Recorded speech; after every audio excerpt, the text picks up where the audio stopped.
Hi, everyone, and welcome to the live recording of the Creative Confidence podcast, where we talk with creative leaders about innovation, leadership, and growth. I'm your host, Mina Seetharaman, head of new ventures at IDEO and also of the team here at IDEO U, and I'm delighted to be here today, as always, among this amazing community. Those of you who are regulars, I see it already happening in the chat. If those of you who are regulars to the live recording know we love to start by having you, I'm from Mississauga, drop your name and location into the chat. So if you haven't done it already, please do. Normally, I'm coming to you from just outside of New York City, but today I'm actually in our studio in Cambridge, Massachusetts. And Takashi, I think you're coming to us from Florida, right? From Tampa, Yeah, St. maybe? Petersburg. Yeah. Oh, awesome. Awesome. Okay. Oh my gosh. It's moving so quickly. I can't, like, Seattle, I know. I'm trying to Copenhagen, watch it. It's Switzerland. like, I holy know. cow. It makes you a little motion sick. I'm not going to lie. Someone from Yeah. Honolulu, someone from Dallas. This is so exciting. Oh, I Someone saw from Jack's, Germany. Florida. Yeah, totally. Oslo. Someone from Australia. Like, I have such respect for the folks who join us at a time of night, their time. But it's always so great to see so many people. Someone from Anchorage, from Dubai. It's like my favorite part of the whole show. So today we're going to be talking about how to use AI tools in your prototyping process. And just to give a little bit of context, as most of you know, prototyping is like a mainstay of how we work at IDEO, and we really believe it to be a critical part of human-centered design work. AI can do so much for us, but what are the best ways to apply it that will actually make your work better? When should you use it, and when should you maybe restrain yourself a little bit? Our guest today to talk about all of this is Takashi Wickes. Hi, Takashi. Hey, good. Happy to be Um, here. Excellent. I'm so excited to have you here. You're the instructor in our newest course, Hmm. Prototyping with AI, and most recently you were a senior design lead at IDEO, where your work bridged things like physical and digital prototypes. And at IDEO, you also worked on toy design and just like a range of projects, including complex challenges like teen mental health and medical devices. And now you're the founding designer at Open Studio. Yep. And I will let you talk about that in a minute because I think people would love to hear from you a little bit of your own background and what you're doing now. But before we dive into that, today we will talk about how to think about AI as part of your prototyping process, why speed isn't the ultimate goal, and how slowing down can add value to your work. We'll also look at a framework for balancing AI with human insight, and also learn a little bit about why Takashi is so passionate about bringing play into his work. As always, we'll take your questions at the end, so make sure to be dropping them into the chat as we go. We will be recording another Asked and Answered podcast episode with Takashi where he'll answer more questions from all of you, the ones that we can't get to today. So definitely make sure to just ask them, drop them into the chat because we will respond to them. So Takashi, let's start by learning a little bit more about you. Why were you the right person to teach this course? And tell us a little bit about your background in design and prototyping and how you use AI. Yeah, for sure. I mean, I'm first of all grateful that the IDEO team thought of me. And like, I think it was back, we've been talking since December about making this Yeah. course. And then we kind of like set everything up and then we filmed it. And it was just an incredible process. But for my background, I was at IDEO for 7 years, started honestly as a fellow within the IDEO collab in Cambridge, actually in that same building you're in now, Right. and then was in San Francisco for a while, and then joined IDEO Play Lab, where I was for the last 7 years, and that was applying a lot of the science of play to different design consulting projects. So I worked across products for meditation to medical products, as well as in between projects working on a lot of digital toys and working with the toy invention team. If you want kind of a space where you're seeing just ideas getting generated so quickly, step into a toy invention brainstorm session. It's all about quantity. A lot of kind of the basis of what we get to see within design thinking is from this. You really get to see it in the toy invention process. So I got to work a lot on the digital prototyping side, and over the last 7 years really built myself up as a design leader, figuring out how to craft teams and lead teams and push on these different projects that we were working on. But throughout all of it was really this focus on tangibility and making it so that tangibility and prototypes were kind of a common language that we can use across teams, across different users, and then bringing folks into the design process. And then through that, we were the Play Lab. And so as a lab, we were doing a lot of experimentation, specifically in the space of AI, and what it meant in the creative process. And through that, really focused in on how to bring AI into our process without taking over our process, really kind of Right. providing that merit within, we wanted to make sure our creativity was the core, right? That's a lot of what we sell, is like, the creativity and being able to build ideas. So we wanted ourselves as designers to be at the core, as well as our users who we're interviewing and pulling insights from to be at the core of that process, but also get some of those efficiencies that we get with AI. And so Bill was in PlayLab for 7 years, and then recently left to join Open Studio, which Open Studio is a lot of the philosophy as I developed at IDEO PlayLab. It's kind of like the product version of that Right. philosophy. A lot of like AI enabling the creative process, not really serving as a blocker or kind of something that's taking over the creative process, but rather something that almost like falls into the background and enables us to, no matter what your technical proficiency is, to be engaged in that conversation when it comes to design, and specifically in the space of bringing hand drawing and that craft back into that space of design and that aspect of design doing. I'll talk. We'll talk a little bit more about this later, but Mm-hmm. I find it so fascinating because one of the things that I think about a lot is, so I come from a more creative background. My husband comes from more of a technical background, Mm-hmm. and we used to work together many, many moons ago. And there's always that divide between what creatives imagine and then the technology and what it can enable. But I feel Right. like we've never had the opportunity to be closer and illustrate for people who maybe don't have the same creative picture in their head, like use some of these tools to shrink that divide and help us get Yeah. closer to what execution could be like. So it feels like Open Studio is doing some of that work, which is cool. Yeah, 100%. Even over the course of like my last 7 years of working within the design space, or even the last decade, getting to kind of see this kind of development of, bringing more of your humanness to the design process. And even Mm, within just one of my favorite things within working at IDEO was the access to co-creation we had, getting to work with, right. we're designing a new retail service. We're actually getting to work with cashiers and folks that are there day to day, that are really the experts of how these customers, tick. They know them by name, they know their daily routines, and being able to actually have kind of the technology and the collaborative tools to bring them into the process, really celebrate their voice. That was really one of the things that I really loved about working at IDEO, and is something that I continue to kind of keep within my creative philosophy, is celebrating the voices of those that are truly the experts within those fields. Excellent. Okay, so we're going to do a little bit of a warm up before we Mm-hmm. dive into the All meat of right. today's episode.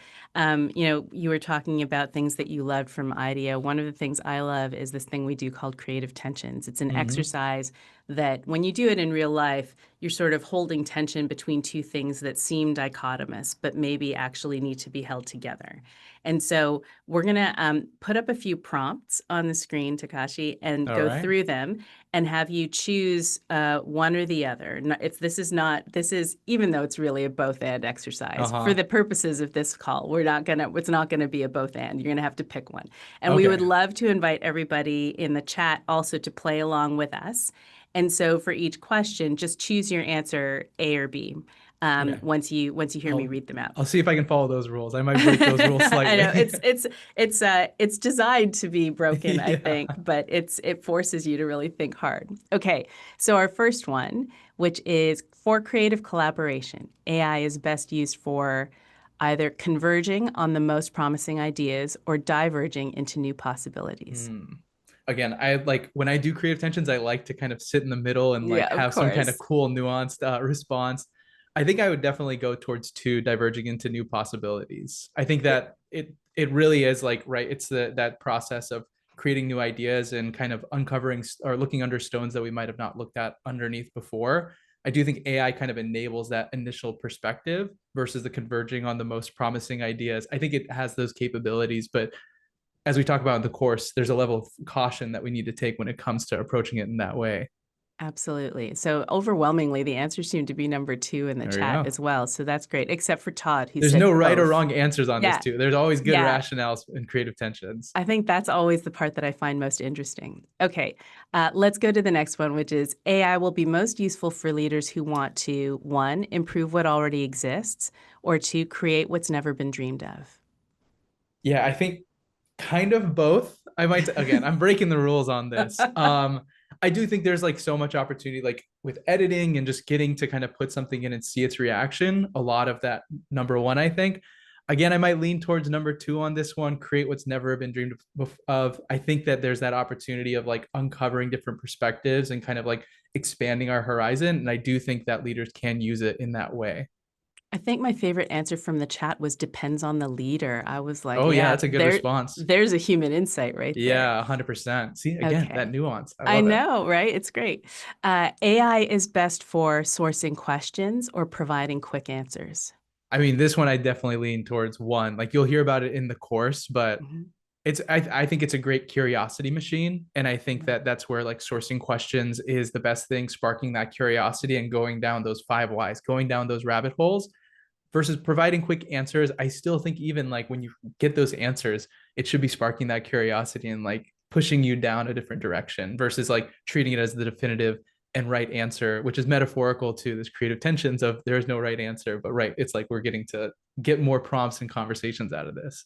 Absolutely. Okay, let's let the next one is a prototype should be polished and high fidelity, scrappy and low fidelity. Number two, even if it looks like super nice, I still think in the heart it should be scrappy, low fidelity, and always feel like it can be modified and always be changed. So number two for sure on this one. I love that. The value of AI is in how fast it lets us move, the time it gives us to slow down and think. So this one, like we would assume number one, right? It lets us move quicker.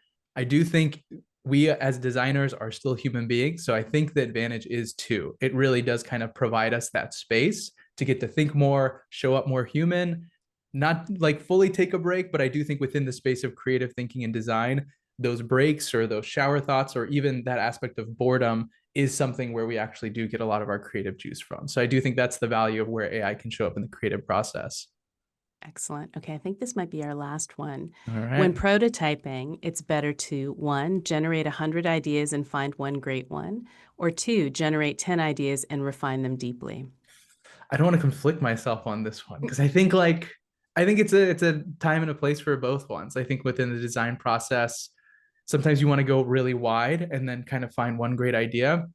I am always kind of a fan of not putting all your eggs into one basket, so I might have to tend towards two on this one of getting 10, get something that you can comprehend. Usually once we go beyond 10, it's kind of hard to comprehend the amount of that volume Mhm. and then refine those specifically or start to use the kind of again metaphorical of creative tensions, but put those different ideas at tension and then bring those to other folks and then have conversations based off the ideas that might be polarizing, kind of use that as a conversation starter I to think get that's to really that better idea. interesting. Yeah, Mm-hmm. I think it's really interesting because I was at a conference this week.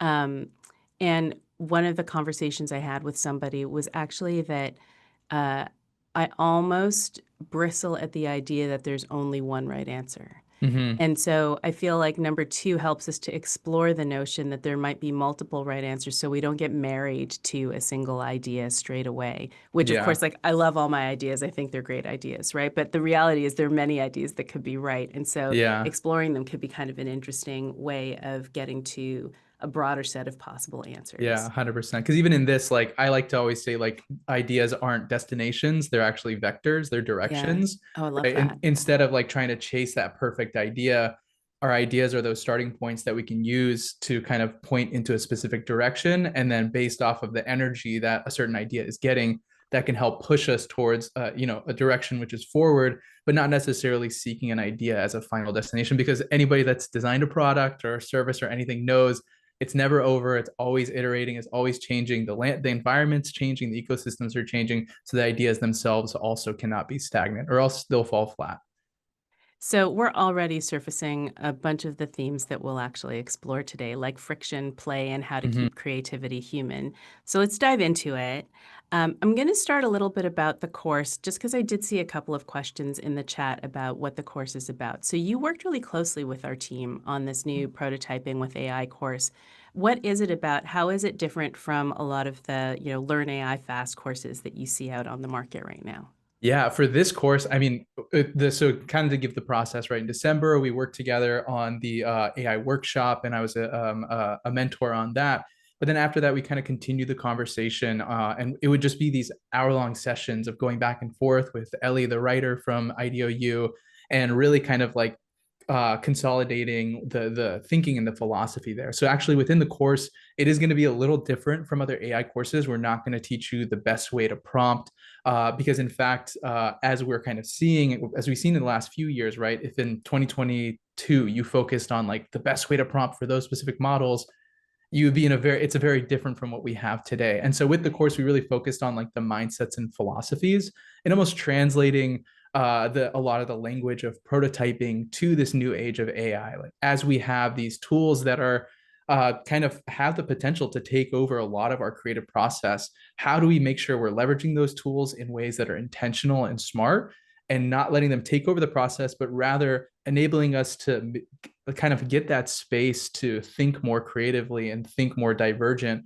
and kind of take some of those parts of the creative process that we could use a lot of that expedition on, but being able to kind of like balance that. So that's what you'll see a lot in the course. It's a lot more around mindsets and different exercises. We do have frameworks within it as well, but you're not going to get as much of like tutorials or specific tools that we use. We really wanted to keep it tool agnostic, so we can keep it evergreen and really kind of really be rooted within that space of prototyping and design thinking.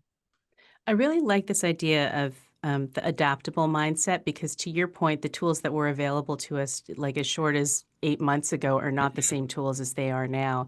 And I think there's this big kind of friction point right now. We've all seen that study that was out there that like using AI is making us dumber. Mm-hmm. And I think that actually the ticket to avoiding that is not in the tools, it's actually in our own mindset. You and I were talking about this, that I'd asked my kids at the dinner table one evening, is technology making us dumber? And they thought about it and they said, no, our own laziness makes us dumber. Technology just Mm-hmm. expedites it, right? Yeah. And I think that it's up to us to maintain that adaptable mindset. And it's sort of a new stamp in some ways on the lifelong learner, if I think about it Yeah, that way. 100%. And I think like if we look at the curve of technology, I mean, if I always talk about like when the camera was invented, how much that kind of changed the idea of like rendering an image, and how Yeah. it made it to where like it seemed like it completely took that whole creative process of how do I generate colors and how do I kind of blend things together to kind of simulate this image that I see. Photography seemed to take all the humanity out of that, but it actually made it so painting as a medium got to explore more abstract, things that only paintings can do. Like the humans kind of were able to change that medium. And then photography also in itself became an art form. So I think with historically, as new technologies have emerged, they've been able to be kind of that window of time to where we realize it as like a novel innovation to kind of more of a tool that we can use within our creative process has been like smaller. And I think this one we're actually seeing a longer tailwind of that, especially as the technology, right, with LLMs, it's not well, it's somewhat feigning, a human language, and it's kind of expressing this emotion. It feels more human. And so with that, I think that's where we're seeing a lot of that complexity and how we're approaching it. But again, I still think that if we're able to bring that mindset of this is a tool, this isn't a definitive right answer, or this isn't like the best perspective, being able to kind of step back and then look behind the technology, look behind the magic of it, and really understand it as a tool. I think those are some of those things where we talk a lot about the power of having that mindset when it comes to bringing it into your creative process. Yeah, absolutely. And we're going to talk a little bit more about the mindsets in this course in a little Mm-hmm. bit. But one thing I wanted to probe on a little with you is that, I think that very often when people think of prototyping with AI, they think almost instinctively about building an AI product. Mm-hmm. And I was wondering if you could share examples of prototyping with AI that weren't at all about building an AI product. Yeah, I mean, a lot of the different, like one of the products we'll talk about a little bit more as well, but we are designing within the space of surgical devices. And at IDEO, if folks don't know, like the process that we get is usually it's a 12-week process where we're entering into a new domain, having to learn very quickly that space, and then not only learn about it but also provide an impactful design and get caught up to speed really quickly. So even within that process, we really used AI as a conversation starter, how to like learn really quickly. I would literally spend hours outside just talking to ChatGPT back and forth in voice mode and asking lots of questions like, explain the surgery to me. How does it work? How does it do this?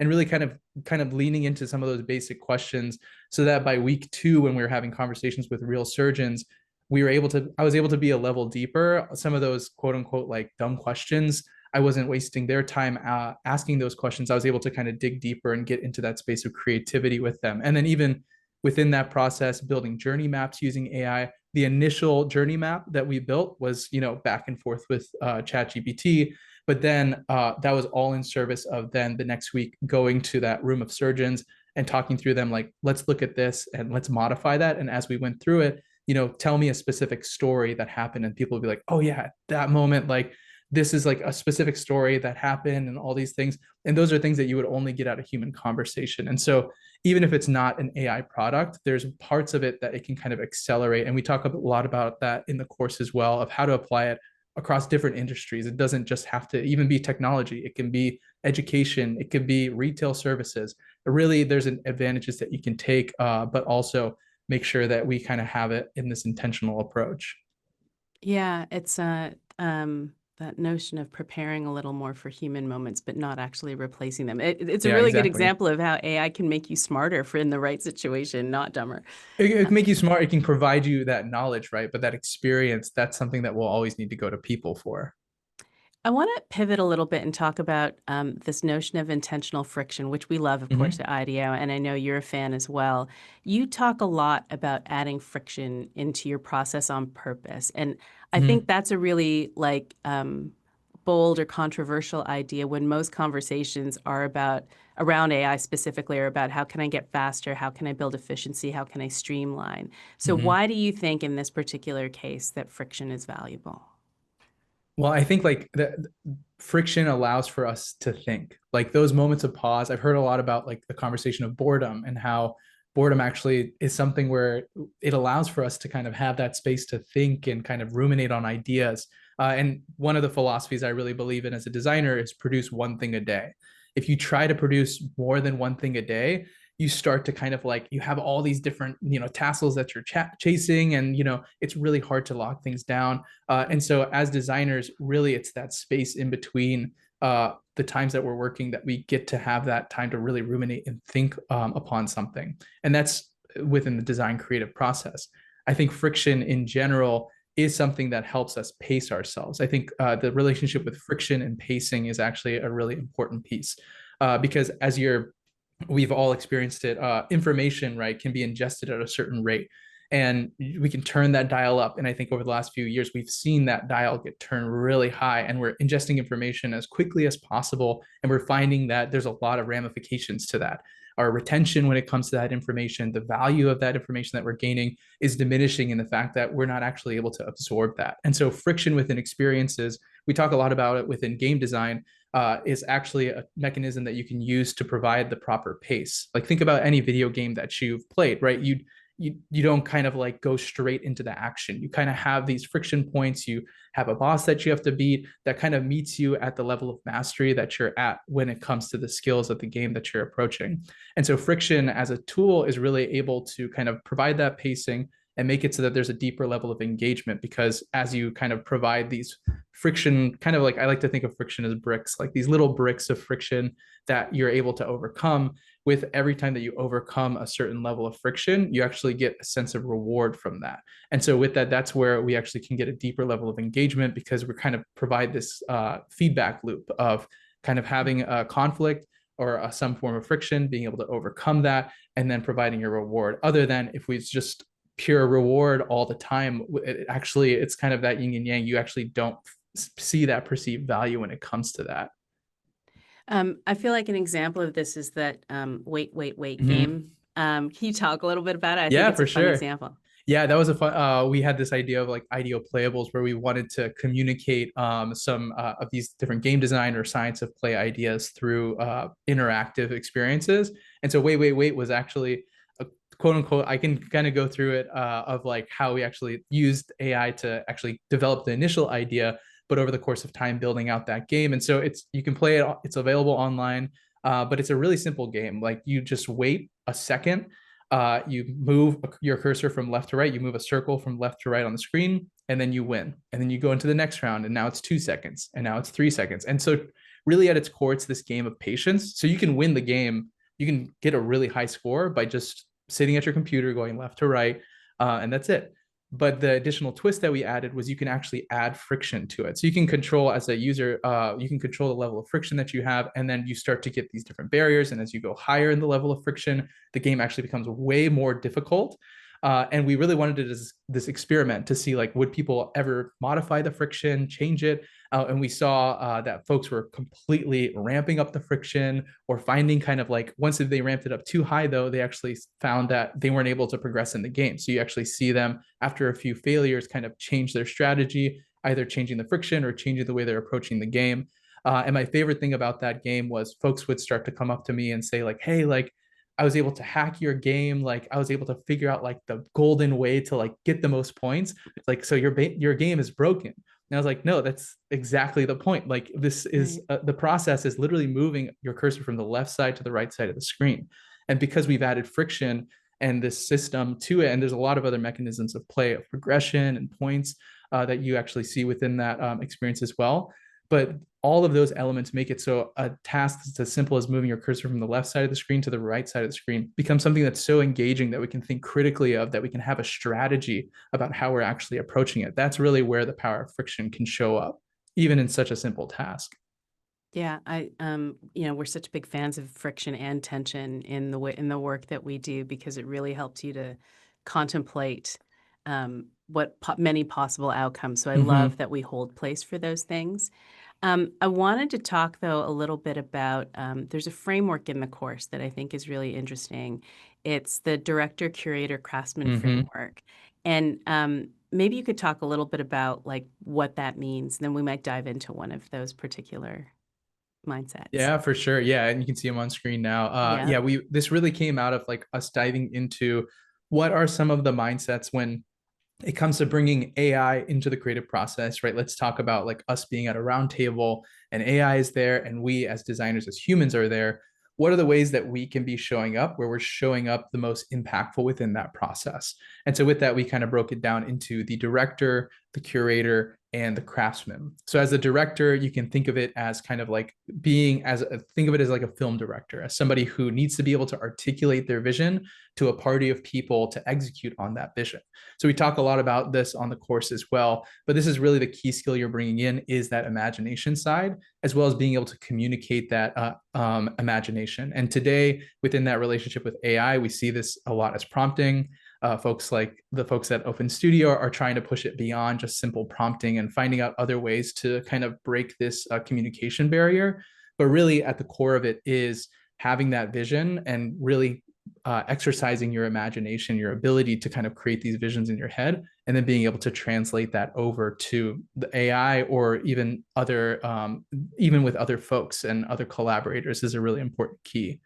And the curator is one of my favorite ones. The curator, we really kind of like dove into. So my background, I studied art history, and one of the things that whenever I visit a museum, it's kind of a hidden craft, but you really learn that curators are really the ones that make that museum experience so special. There's like a story, and you don't go to a museum and just like look at the paintings. You're not supposed to understand it immediately.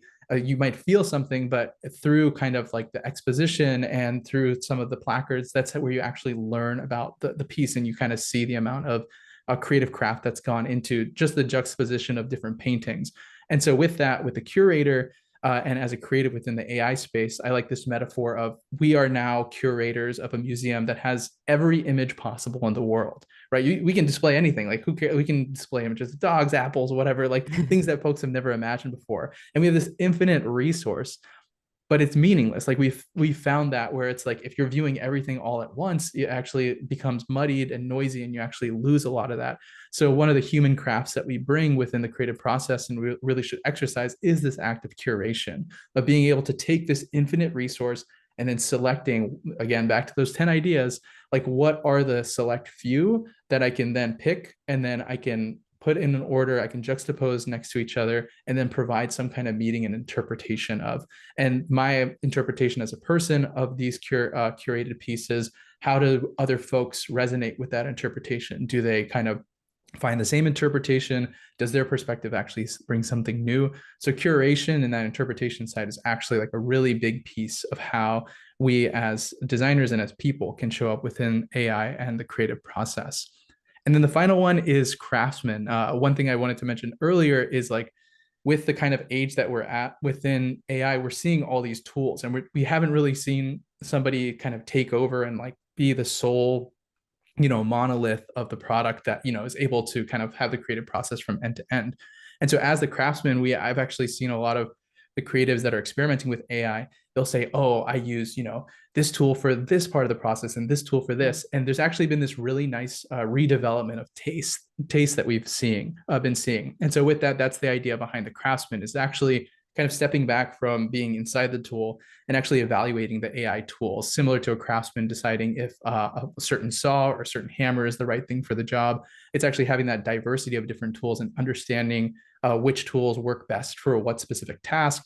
It's building up that AI toolkit. And that really comes out of experimentation. That comes out of using a tool and realizing, oh, like it doesn't really work well for that. Or, oh, this is like a super niche way that I found it. Having that perspective and having that kind of like ability to kind of have like, this is my specific toolkit. And you're seeing a lot of folks actually do that with these different platforms that allow you to connect different models together.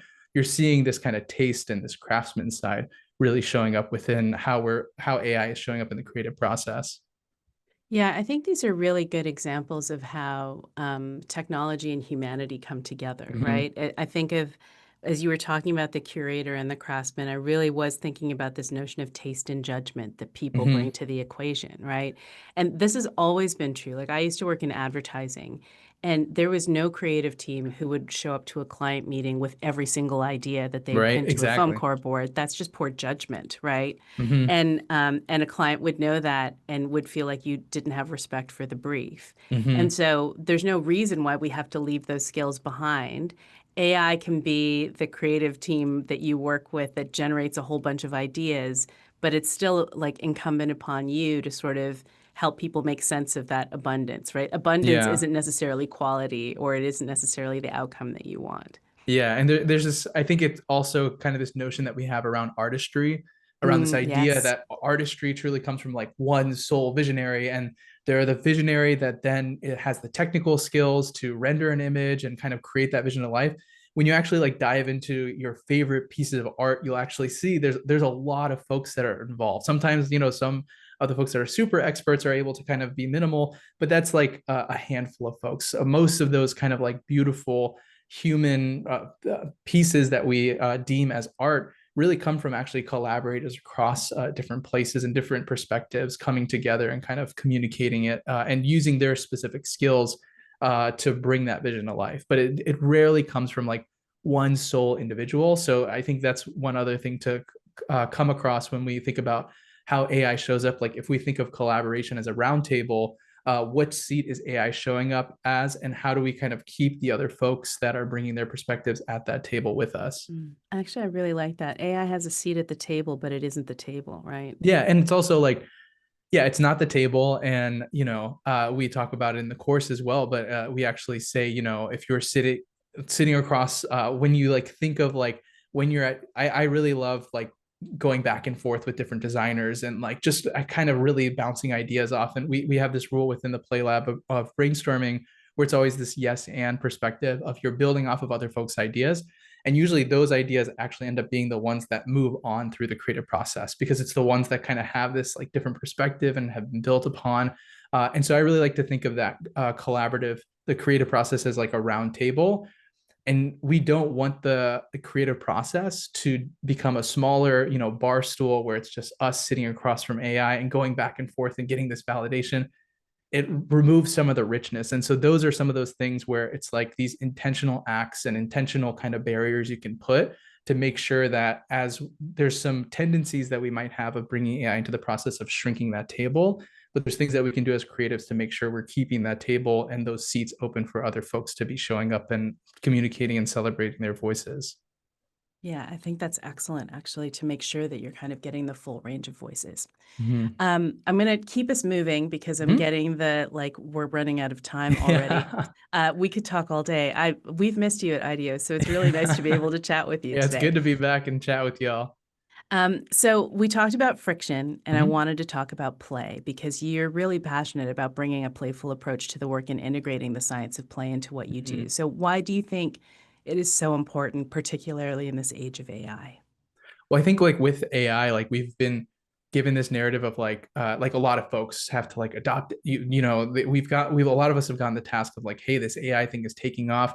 You need to figure out like the right way to like integrate it into your workflow. And then because there's so much of that pressure to perform, it forces us into actually like going down the wrong route a lot of the time and going down a very linear path. When in actuality, like AI, it's so complex. There's so much variation to it. Even as an interface, like it's a very divergent interface, and there's a lot around play that we can learn from. In play, there's a concept of emergent play. Like if you think the simplest version of it is like Lego blocks, where it's like we have these toys that on its own is relatively boring, but once we see it kind of like connected to others, we actually get this emergent play that's occurring. And so with AI, it's a very similar like level of emergence and divergence, and it's something that's relatively difficult. It's not linear. It's very difficult to kind of grapple with. And so with play, using a play mindset when you're approaching these AI tools allows you to have this level of experimentation. And we talk about the magic circle a lot. I always talk of when folks are engaging with an AI tool, I always recommend like at least spend 10 minutes with it, time box yourself, similar to how you would a game where it's like, we're just going to try this for 10 minutes. We're going to dive into it. And one of the things we talk a lot about Play Lab is being able to enter the magic circle as well as exit the magic circle. So after that 10 minutes, being able to step out, but being able to really quickly switch that mindset of like being kind of more forgiving and playful to once you're outside of the magic circle, actually being critical and thinking like, oh, well, let's interpret that experience. What did we see? What was positive? What was negative? And I think that's one of the strongest ways to engage with these AI tools, because then you kind of come in when you're in the magic circle, you're in this mindset of experimentation and creative thinking and divergent thinking. But then you give yourself that opportunity to just be in that for 10 minutes and then afterwards step back out and then kind of go back into your day-to-day mindset of like, okay, how do I translate this from the space of experimentation and curiosity and creativity into the day-to-day practicality? Yeah, I think that's a really excellent summation of how people can kind of be experimenting and create like these things that feel lower risk, right? Mm-hmm. Like you make the point often, like you kind of can't break AI, so there's no Mm-hmm. reason to not just try.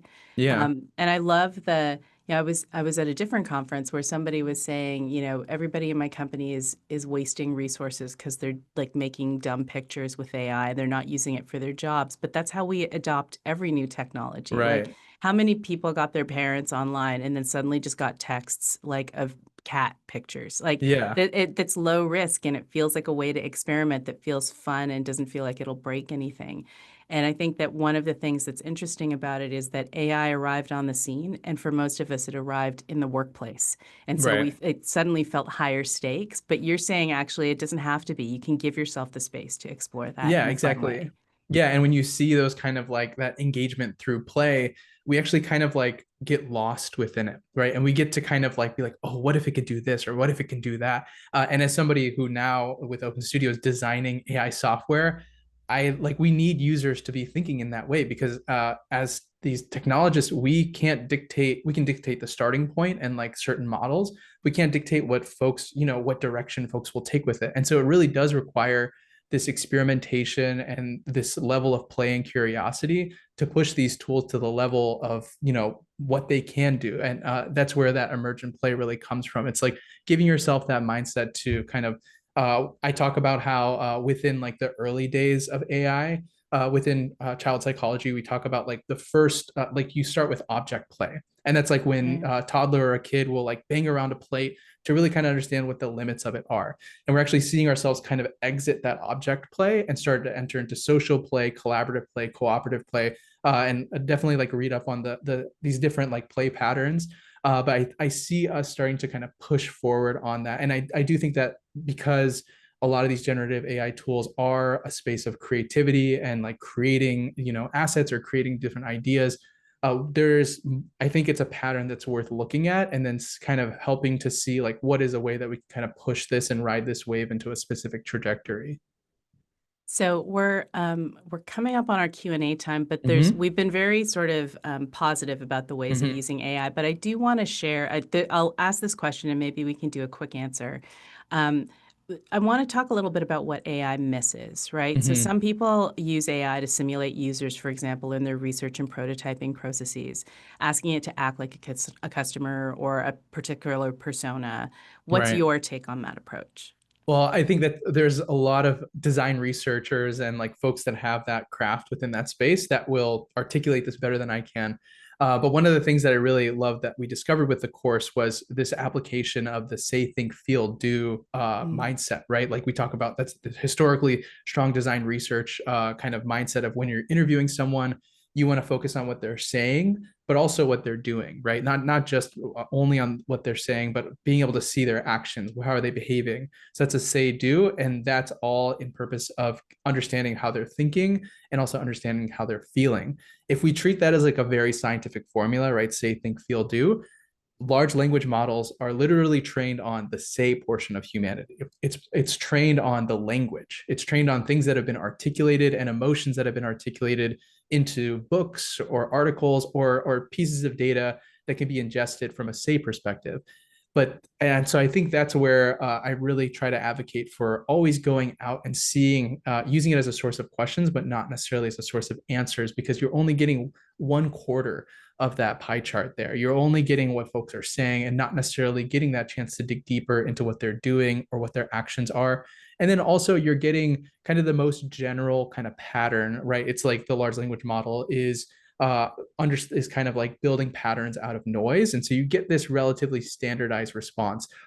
And we talk about it all the time within design thinking, is you want to go to those extreme users, you want to go to those edge cases and really use that as a source of inspiration. And so with AI, you can now with the models, you can push it a little bit further into that direction of thinking, but you always want to get those edge cases. You want to be talking to people, so you get that full pie chart of that say, think, feel, and do.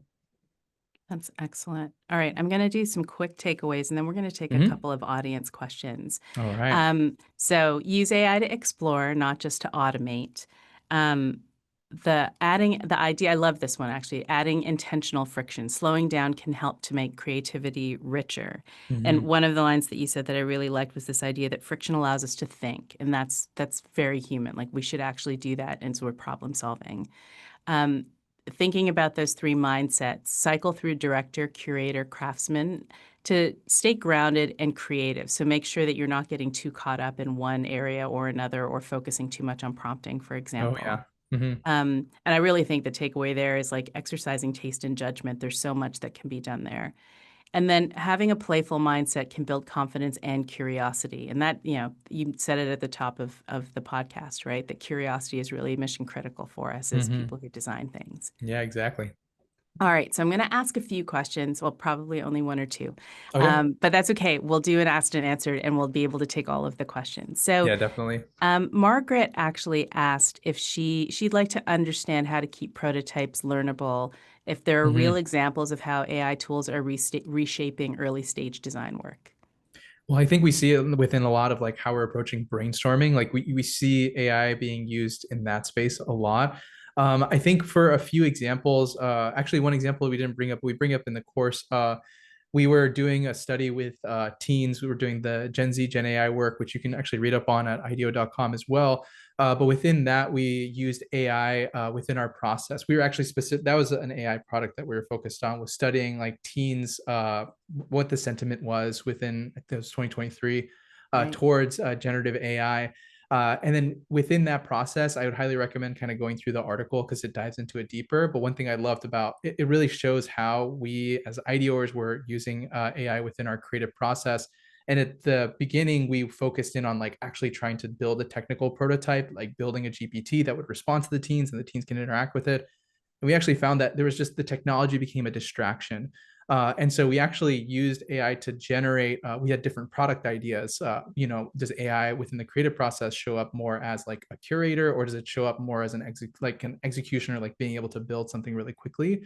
And then with that, like we had these two scripts that were generated with AI, and we actually had the teens act out. One was the human, on one side of the Right. prompting, and the other was the AI. And we had these glasses, like there's always something about a costume that gets folks into character.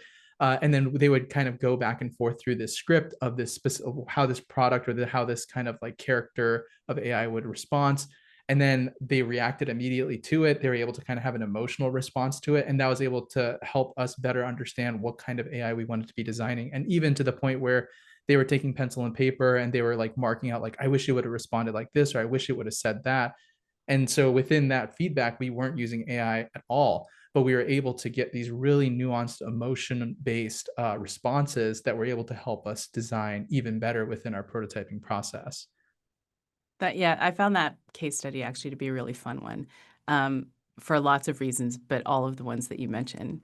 John had the question, what's the most effective way to align and gain buy-in from exec stakeholders or clients around how an AI process, which might include prototyping, should be invested in and have predictable ROI? I love the ROI question, Yeah. particularly when not all stakeholders are up to speed on AI. Yeah, I mean, I my approach to just any process or any client buy-in is get them into the process early, kind of take that's I think that's some of the things where we can learn from the prototyping process of like fail early, learn early, and then build early and being able to kind of like show up in that way. And so I think within that, starting with that, like engaging them earlier in the process, but also one of the powerful things with AI, and I got to do a lot of this with AI prototyping, is it's something that you can put into their hands sooner than later. So build a prototype rather than trying to explain it. I feel like a lot of these experiences require somebody to be in the driver's seat and kind of have that firsthand perspective. So anything that you can do, get them into the driver's seat, get them as Mhm. a user to try it themselves. And then from the ROI perspective, really try to go beyond efficiency. One thing I like to, when I was leading teams at IDEO, I really focused less on using AI to shorten our scope. I actually kind of like would articulate like our scope needs to remain the same, even if we might be producing faster. We actually need to use AI to allow for certain parts of the design process to be faster, to open up the space for more inspiration and more of those other moments within the creative process. So that's where be careful of using efficiency or kind of time saved as your only metric. Kind of dig deeper and find like what are those other metrics that you can measure that go beyond it. Because I think, especially as we're seeing today, like we need to go beyond like singular KPIs or singular, indicators and kind of measure these almost immeasurable things. And so that's where qualitative research and getting quotes and getting those kind of those pieces of data are more important, I would say, than ever versus just solely quantitative information. Yeah, I would love to start to see more innovation-based metrics like number of prototypes brought, to MVP Yeah. or number of things killed that we learned from. Like these are things that really help. There's a value in that that isn't Yeah. necessarily a dollar figure, but to your point, goes far beyond just cost management and that sort of Yeah. thing. And that's where I All see right. like, Oh, sorry. oh, Go ahead. No, no, go ahead. Go ahead. I No, was just gonna go. say that's where I see a lot of this relationship of like how over the last like 30 years we've been engaging with creativity as a science or as an art form that we can Yeah. engage with. And now with AI as a technology showing up in that space, I do think like not to kind of like gas up IDOU, but I do think IDOU has done a great job of democratizing a lot of this information. And I think it's becoming more important than ever to wield ourselves with that knowledge of how to approach creative strategy, how to approach creative problem solving, because as the technology might be kind of like at tension with that process, we as people need to continue to learn and have that experimental and that learning mindset to be able to be resilient in the future. Absolutely. Okay, I'm totally over time, but I'm going to keep going. So we're going to do a lightning round with you, Okay. Takashi, of like a few questions. They're quick answers, but just Okay. brace yourself for it. I'm first going to do a little bit of housekeeping on my Okay. end. We really appreciate this conversation, and I think this will be a lot. The lightning round will be a lot of fun for folks. But if anybody on the in the audience would like to go deeper into these ideas, you can check out Takashi's new course called Prototyping with AI at IDEO. It's on demand, so learners can go through the lessons at their own pace. I don't know about you, but at this time of year, the idea of like upskilling myself with a cup of tea in hand, going at my own pace feels like heaven to me. You can find the course at ideou.com/AI-prototyping. And of course, if you enjoyed today's episode, don't forget to subscribe to the Creative Confidence Podcast on Apple, Spotify, or wherever you listen. And if you have a moment, please consider rating and reviewing us because it does help others to find us. Okay, Takashi, are you ready for the lightning I'm round? ready. Let's try it. Okay. What book, TV show, or movie would you recommend to our listeners? Ooh. I'll say what I'm watching now. Okay. Pixar's Win or Lose. It's a TV show. The animation style is fantastic. Okay. Otherwise, I'm also a reality TV buff. So Dancing with the Stars and Selling Sunset, recent season has been pretty good. So those are maybe TV shows I'd recommend. But win or lose from a creative perspective, definitely worth a watch. Excellent. Who's a creative thinker you look up to? Recently, I've been following Rid designer Michael Rittering. Great designer who has been doing a lot of like uncovering AI tools and UX patterns. So highly recommend following a lot of the stuff that he's been doing. What's a skill you're currently working on? Oh, um, I would say like understanding when to hand something off or when to finish, like especially now being Mm. from the consulting space to now being in the product space, really understanding like when is the moment that something feels finished and launching something. So that's a skill. Another one is gardening. I've been very into gardening as well. What's a skill you're proud of? A skill I'm proud of. Um, I think co-creation. I think that's like been a skill, like my ability to kind of serve as a paintbrush to other folks' ideas. I think at IDEO, that's where I started to find a lot of success was when I really kind of like put aside my ego as a capital D designer and really tried to focus on using my skills and the mechanisms that I was gifted with to really articulate other folks' vision and really bring as much people to the table as possible. What's a mistake you learned from? Oh, being too precious with ideas, like Oh, treating yeah. ideas like precious babies and being like, oh, don't hurt my idea. Yeah.